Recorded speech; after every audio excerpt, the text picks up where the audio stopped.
Assalamualaikum warahmatullahi wabarakatuh. Alhamdulillahirabbil alamin. Wassalatu wassalamu ala asrofil anbiya wal mursalin Sayyidina wa maulana Muhammadin sallallahu alaihi wasallam. Puji syukur kehadirat Allah Subhanahu wa taala karena pada kesempatan kali ini kita masih diberikan nikmat sehat walafiat sehingga dapat bertemu kembali. Ya, bertemu lagi bersama Bapak kali ini dalam materi pembelajaran IPA. Mari kita doa terlebih dahulu untuk memulai pembelajaran kita. Bismillahirrahmanirrahim. Rabbi zidni ilma warzuqni fahma. Rabbi shrah li sadri wa yassir li amri wahlul 'uqdatam min lisani yafqahu qawli. Amin ya rabbal alamin. Baiklah anak-anakku sekalian, agar kalian mudah dalam mempelajari pembelajaran kita kali ini, maka kalian dapat menyaksikan video penjelasan yang akan Bapak jelaskan berikut ini. Ya, Assalamualaikum warahmatullahi wabarakatuh. Bertemu lagi bersama Bapak. Kali ini kita akan membahas materi tentang ekosistem. Apa itu ekosistem? Nah, perhatikan oleh kalian. Terdapat gambar apa saja? Iya. Pada gambar yang Bapak tampilkan ini ada apa saja? Bagaimana hubungan antar penyusun gambar-gambar tersebut? Jadi di sini ada sekumpulan gajah, sekumpulan rusa, ya. Ada zebra yang sendirian sedang dikejar-kejar, lalu ada burung sendirian. Nah, perhatikan oleh kalian. Sekumpulan yang seperti ini ya pada gambar disebut dengan ekosistem. Jadi apa itu ekosistem? Ya, ekosistem adalah hubungan timbal balik antara makhluk hidup dengan lingkungannya, ya, di mana jerapah yang sedang makan dan lain sebagainya. Ya, jadi macam-macam ekosistem apa saja? Ya, berdasarkan proses terbentuknya, ekosistem dibagi menjadi yang pertama adalah ekosistem alami, ya, atau kita tahu contohnya ya, ada danau. Iya, ada rawa, laut, sungai, hutan alami, padang rumput, dan lain-lain. Ekosistem buatan yang kedua ya, itu adalah sawah, kolam, kebun, akuarium, dan lain-lain. Nah, berdasarkan jenis habitatnya, ekosistem dibagi menjadi satu ekosistem darat, dua ekosistem air, lalu ada juga ekosistem yang hidup di daerah pantai ya. Jadi ada ekosistem pantai. Satuan makhluk hidup penyusun ekosistem yaitu ekosistem ya, terdiri dari atas makhluk hidup yang disebut dengan makhluk hidup tunggal atau satu makhluk hidup tunggal. Disebut dengan apa? Individu. Nah, lalu setelah individu tingkatan selanjutnya yaitu kumpulan dari individu-individu yang sejenis disebut sebagai populasi. Nah, kumpulan dari beberapa populasi itu disebut juga komunitas ya. Nah, gabungan-gabungan atau kesatuan dari komunitas dan juga dengan lingkungannya ya, seperti pada gambar tadi ya, itu disebut ekosistem atau kita bisa menyebutnya juga dengan bioma ya. Nah, yang kelima itu ekosistem di seluruh bumi ya, gabungan-gabungan dari ekosistem yang ada di seluruh bumi disebut biosfer ya. Jangan lupa itu disebutnya apa? Biosfer. Oke. Individu, hubungan antara individu, populasi dengan komunitas. Nah, seperti ini kalian bisa lihat ya. Yang pertama, jika digambarkan yang disebut individu itu berarti satu. Gabungan-gabungannya seperti di gambar ini disebut populasi ya. Nah, lalu antara populasi dengan populasi yang bergabung disebut komunitas. Kepadatan populasi. Apa itu kepadatan populasi? Adalah jumlah individu sejenis dalam satuan luas tertentu. Sebagai contoh ya, kepadatan ini nanti Bapak akan berikan contohnya ya. Nah, kepadatan ini dengan menggunakan rumus apa? Jumlah individu yang sejenis dibagi dengan luas daerah yang ada. Nah, contohnya apa? Diketahui sebuah kebun panjang 20 meter, lebar 15 meter, terdapat 6.000 ekor semut, 8.000 batu, dan 20 ekor tupai. Ya, 20 ekor tupai. Hitung kepadatan populasi di daerah tersebut. Nah, jika melihat kepadatan semut ya, maka bisa kita cari di sini. 6.000 dibagi dengan, ingat, luas daerahnya berapa? Berarti 20 kali 15. Nah, sehingga dapatlah 300. Jadi 6.000 dibagi 300 adalah 20 makhluk hidup ya per meter perseginya. MH itu makhluk hidup ya. Lalu kepadatan tupai 20 per 20 kali 15. Nah, 20 kali 15 itu adalah 300. Berarti 20 tupai. Artinya ya, satu makhluk hidup per 15 meter persegi ya. Jadi satu tupai karena makhluk hidup ya, dibaginya tidak mungkin koma. Berarti dipecahkan, berarti di sini 20-nya dicoret, berarti menjadi satu tupai ya dalam area 15 meter persegi ya, seperti itu ya. Jadi artinya apa? Di daerah tersebut ditemukan 20 ekor semut tiap meter perseginya dan satu tupai tiap 15 meter perseginya ya, seperti itu kepadatannya. Loh, kenapa batu tidak? Ingat, yang ditanya adalah kepadatan untuk makhluk hidup ya, batu bukan makhluk hidup. Komponen penyusun ekosistem seperti ini ya. Ekosistem itu ada dua macam ya, berarti yang berhubungan dengan lingkungan abiotik juga biotik. Nah, lingkungan biotik berarti yang dapat berfotosintesis dan juga yang tidak dapat berfotosintesis. Yang dapat berfotosintesis itu kalian tentunya tahu, yaitu tumbuhan. Itu sebagai produsen ya, dikenal sebagai produsen. Sedangkan yang tidak dapat berarti berhubungan dengan konsumen, saprofor atau pengurai, dan juga parasit ya. Itu semua dari komponen penyusun ekosistem. Sekarang kita lanjut apa yang disebut dengan produsen. Nah, produsen itu berarti penghasil makanan yang ada di alam, merupakan makhluk hidup yang dapat menghasilkan bahan makanannya sendiri. Dan ya, dari bahan sederhana itu ya yang ada di alam sehingga disebut dengan autotrof. Ingat ya, tumbuhan juga disebut sebagai autotrof ya, melalui fotosintesis. Prosesnya apa saja? CO2 plus H2O. Nah, ini ya, karbon dioksida bertemu dengan air akan menjadi sebuah karbohidrat dan juga oksigen. Itulah hasil fotosintesis. Proses tersebut terjadi karena bantuan energi apa? Energi cahaya matahari yang ditangkap oleh klorofil yang ada di daun. Ingat, klorofil adalah zat hijau daun ya. Pada pembahasan organisme kemarin Bapak sudah sempat menjelaskan ya. Lalu siapakah produsen itu? Berarti produsennya adalah tumbuhan, benar. Apakah semua tumbuhan sebagai produsen? Tentunya tidak ya, karena ada beberapa tumbuhan yang tidak memiliki klorofil ya. Kalian bisa jawab pertanyaan-pertanyaan itu dengan baik nantinya. Konsumen merupakan makhluk hidup yang tidak mampu menghasilkan makanan sendiri dari alam. Ia hanya sebagai pemakan atau pengguna, sehingga disebut sebagai heterotrof. Ingat, yang dapat membuat makanan sendiri disebut autotrof, yang tidak dapat membuat makanan sendiri disebut heterotrof. Berdasarkan jenis makanannya, konsumen terdiri dari herbivora, karnivora, omnivora. Ingat ya, herbivora itu adalah hewan pemakan tumbuhan atau jenis makhluk hidup pemakan tumbuhan. Karnivora itu jenis makhluk hidup pemakan daging, dan omnivora itu pemakan segala. Berdasarkan tingkat urutan memakannya terbagi menjadi konsumen tingkat 1, 2, 3, dan seterusnya. Apakah semua konsumen adalah hewan? Tidak juga ya. Kalian bisa menjawab pertanyaan-pertanyaan itu. Bagaimana dengan makhluk hidup parasit? Nah, ayo bantu Bapak untuk kalian mencarinya ya. Apa yang disebut dengan konsumen tingkat 100? Nah, boleh kalian bantu juga nih Bapak nih untuk cari. Ayo, apa yang dimaksud dengan konsumen tingkat 100? Pengurai.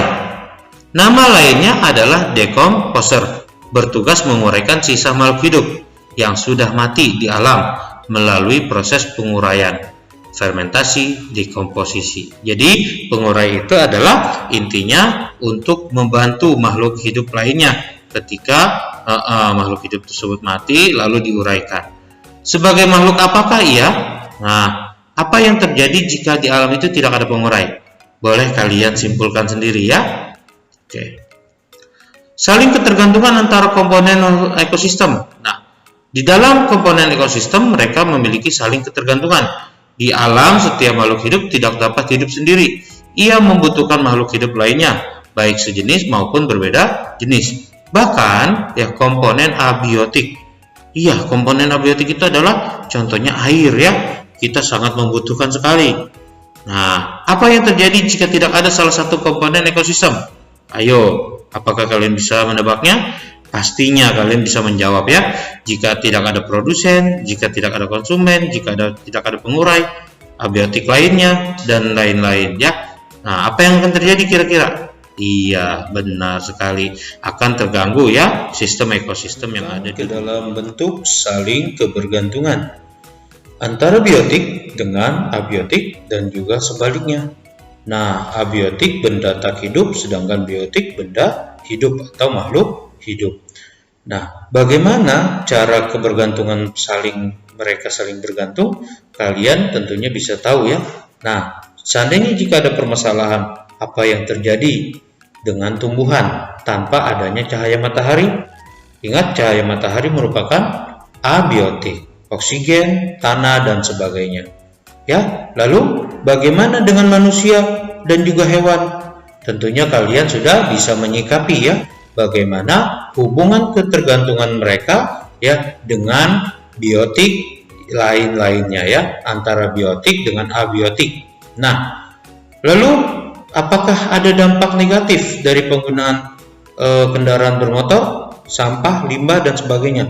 Tentu jelas ada ya. Jadi pengaruh antara benda tak hidup seperti hasil limbah dari sampah, kendaraan bermotor, dan sebagainya akan berdampak negatif untuk kita semua. Lalu bagaimana jika keadaan tanah ternyata tidak digarap oleh seorang petani dan juga cacing tanah? Maka akan kering juga ya, tidak menghasilkan apa-apa. Nah, lalu dapatkah tumbuhan mengurangi polusi? Iya, tumbuhan dapat mengurangi polusi ya jika dibantu juga oleh manusia. Dengan cara apa? Dengan cara rajin memberi pupuk, menyiram, sehingga tumbuhan dapat mengurangi polusi dari CO2 ya, CO2 dan juga CO ya. Jadi bagaimana hubungannya antara kedua-duanya? Saling bergantung atau tidak antara abiotik dengan biotik? Pastinya saling bergantung ya. Oke, kita lanjutkan antara biotik dengan biotik. Nah, hubungan antara biotik dengan biotik akan terjadi pola interaksi. Yang pertama adalah predasi, yaitu hubungan antara pemangsa dengan yang dimangsa. Ya, sebagai contoh misalkan singa dengan predatornya. Ya, singa dengan yang dimakannya yaitu rusa. Nah, apa yang terjadi jika jika jumlah singa meningkat atau berkurang? Apa yang terjadi dengan rusa? Nah, tentunya kalian bisa memahami ya. Yang kedua yaitu simbiosis, hubungan antara makhluk hidup berbeda jenis dengan pola tertentu.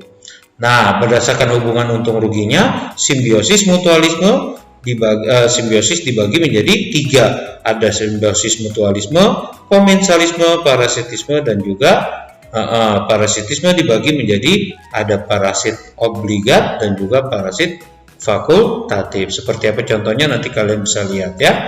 Nah, yang ketiga yaitu kompetisi atau persaingan. Yang keempat adalah hubungan biotik dengan biotik itu yang menyebabkan jaring-jaring makanan atau rantai makanan ya, antara produsen, konsumen, pengurai, dan juga lingkungan. Nah, untuk bentuk-bentuk simbiosis ya dibagi menjadi 3 ya. Kalian bisa lihat di sini antara makhluk hidup satu dengan makhluk hidup lainnya. Iya, kalau mutualisme itu saling menguntungkan ya. Makhluk hidup satu dengan satunya saling menguntungkan. Komensalisme, satu untung, satu tidak mendapat apa-apa ya. Parasitisme, satu untung, satunya rugi. Seperti apa contohnya? Ya, bisa kalian lihat di sini. Ya, apakah simbiosis ini? Kalau dilihat, iya. Kalau Bapak melihat nih, seperti simbiosis mutualisme. Karena saling menguntungkan kedua-duanya antara kelomang atau keong ya. Kelomang ya, di sini memiliki rumah, tapi juga di atasnya dia dihinggapi oleh tumbuhan apa nih? Spons atau apa nih? Bapak juga kurang memahami nih. Ya, kita lihat simbiosis parasitisme fakultatif seperti ini. Yang terjadi pada apa? Pada daun benalu. Ya, seperti benalu ya. Nah, lihat di sini dia tumbuh, iya, tidak pada tempatnya ya, itu dia. Nah, lalu yang selanjutnya yaitu simbiosis parasitisme obligat. Contohnya adalah tumbuhan tali putri ya, yang mengikat seperti ini ya. Dia mengikat terus ya, daun sulurnya selalu mengikat ke tumbuhan lain sehingga menyebabkan tumbuhan lain terganggu ya dengan adanya tumbuhan tali putri ini. Nah, yang keempat tadi hubungannya itu antara rantai makanan. Nah, rantai makanan adalah apa? Proses peristiwa makan dan dimakan yang membentuk rangkaian tunggal. Sebagai contoh, padi dimakan tikus, tikus dimakan ular, ular dimakan elang. Nah, meskipun di alam tikus tidak hanya makan padi, bisa makan makanan lain ya. Nah, demikian pula pemakan padi ya, tikus maupun elang. Nah, jadi artinya maksudnya meskipun tidak selalu tikus dijadikan tidak makan padi ya, tapi di sini dijadikan sebagai contoh. Jika di alam proses makan dan dimakan beragam itu digambarkan, maka akan terbentuk jaring-jaring ya, jaring-jaring makanan. Ya, seperti ini contohnya. Misalkan Bapak punya di sini ada 3 jenis ya contoh rantai makanan. Tapi ternyata begitu kita lihat dengan menggunakan jaring-jaringnya seperti ini. Jadi ada berapa rantai makanan sekarang? Ada banyak ya. Siapa konsumen 1, 2, 3? Siapa konsumen puncak? Kalian bisa mencarinya ya dengan menggunakan jaring-jaring makanan ini. Nah, ini contohnya jaring-jaring makanan dalam sebuah ekosistem ya. Oke. Piramida makanan. Nah, pada piramida makanan berarti dimulai dari produsen. Produsen itu yang terbanyak hingga konsumen puncak itu adalah konsumen yang paling sedikit. Bisa saja hewan atau manusia. Ya. Nah, dalam pola bentuk ya saling ketergantungan sebuah ekosistem adalah seperti ini skemanya ya, di mana produsen ya dibutuhkan oleh konsumen. Konsumen juga ya kemungkinan membutuhkan produsen, sudah pasti ya, konsumen membutuhkan produsen. Sedangkan produsen butuh tidak terhadap lingkungan? Jelas, karena lingkungan berpengaruh terhadap hasil produsen. Namun lingkungan juga harus berkaitan erat dengan pengurai sebagai dasar cikal bakalnya mineral-mineral yang didapat oleh produsen, dan terus seperti itu. Nah, konsumen yang sudah mati diuraikan kembali oleh pengurai ya, terus seperti itu dan sampai ke alam yang lebih luas. Ya, mungkin itu saja yang dapat Bapak sampaikan untuk hari ini. Terima kasih. Assalamualaikum warahmatullahi wabarakatuh. Ya, alhamdulillahirrabbilalamin. Bagaimana semua anda-andaku sekalian? Tentunya video penjelasan yang tadi sudah Bapak jelaskan ya, kalian semua dapat memahaminya. Semoga apa-apa yang tadi sudah Bapak jelaskan sekalian dapat memahaminya sehingga kalian dapat ya mengerjakan tugas-tugas yang nantinya akan Bapak berikan. Baik anak-anakku sekalian, untuk itu kita tutup perjumpaan kita kali ini dengan membaca hamdalah alhamdulillahirabbil alamin dan juga doa kafaratul majlis. Subhanakallahumma wa bihamdik asyhadu an la ilaha illa ant astaghfiruka wa atubu ilaik. Juga ditutup dengan doa setelah belajar. Mari kita baca doanya. Bismillahirrahmanirrahim. Allahumma inni istawda'tuka ma qara'tu wa ma sami'tu fardudhu ilayya inda hajati ilaih. Amin ya rabbal alamin. Baik anak-anak sekalian, demikian pembelajaran kita kali ini. Semoga apa yang tadi Bapak jelaskan dapat kalian mengerti semua. Salam sehat selalu, ya tetap jaga protokol kesehatan. Insya Allah kita bertemu di lain kesempatan. Terima kasih atas perhatian kalian. Assalamualaikum warahmatullahi wabarakatuh.